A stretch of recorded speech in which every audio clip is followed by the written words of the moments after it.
บอลกันอีกไหมอีกหน่วยวันนี้นะคะประจำวันเสาร์ที่24 มกราคม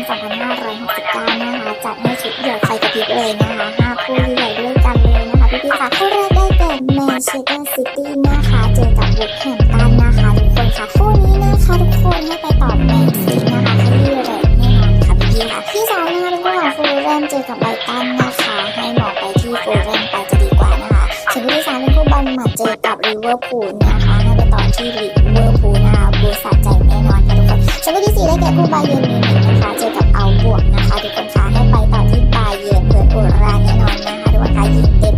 บูกระจายเลยนะคะทุกคนส่วนคู่ที่ห้าเป็นคู่ของไฮเดนเฮลนะคะเจอกับไรซิกนะคะทุกคนคู่นี้ให้ไปต่อที่ไรซิกนะคะพิชิตชัยแน่นอนนะคะเป็นยังไงกันบ้างคะวันนี้ก็หยิบยกกันมาให้5คู่ใหญ่เลยนะคะ FC ทีมไหนห้ามพลาดเลยนะคะทุกคนค่ะต้องการรับชมดูถ่ายทอดสดนะคะ5คู่นี้นะคะหรือคู่อื่นๆนะคะที่สามารถคอมเมนต์ได้